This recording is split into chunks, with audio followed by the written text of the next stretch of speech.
আরও একটা নতুন বছরে পা রাখলো আমার এই ছোট্ট বুড়িটা। দেখতে দেখতে কতটাই না বড় হয়ে গিয়েছে আমার এই ছোট্ট বুড়িটা। আচ্ছা বলেন তো, মেয়ে বাচ্চাগুলো এত দ্রুত বড় হয় কিভাবে?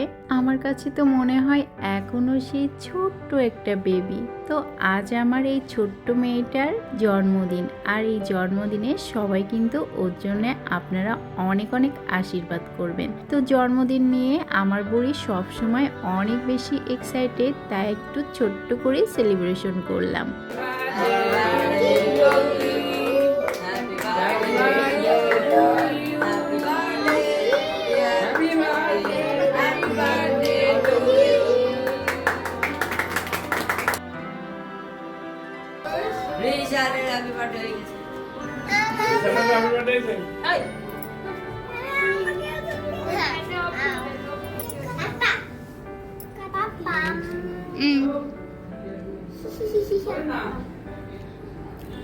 না একটু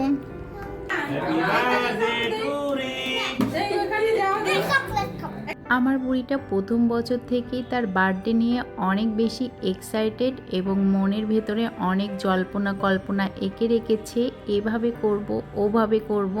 তো সারাটা বছর ধরে ওয়েট করে থাকে তার বার্থডেতে কোনো রকম কোনো প্রবলেম যেন না হয়, এজন্য প্রতি বছর ও 2টা করে কেক কিনে নিয়ে আসে।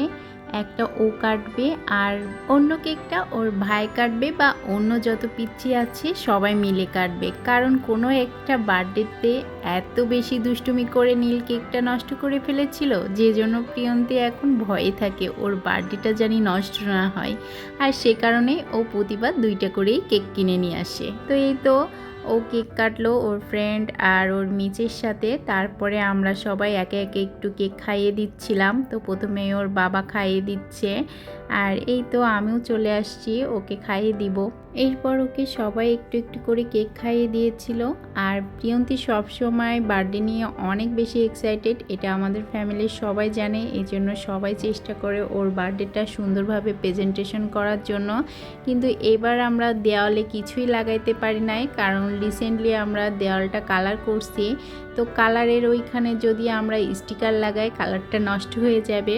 আর তাছাড়া সে অনেক বেশি গিফট পেয়েছে, যেগুলো তার ভাইয়ের সামনে খোলা পসিবল হয়নি, এই জন্য সেগুলো শেয়ার করতে পারলাম না। আর এই তো এখন খাওয়া দাওয়া পর্ব চলছে।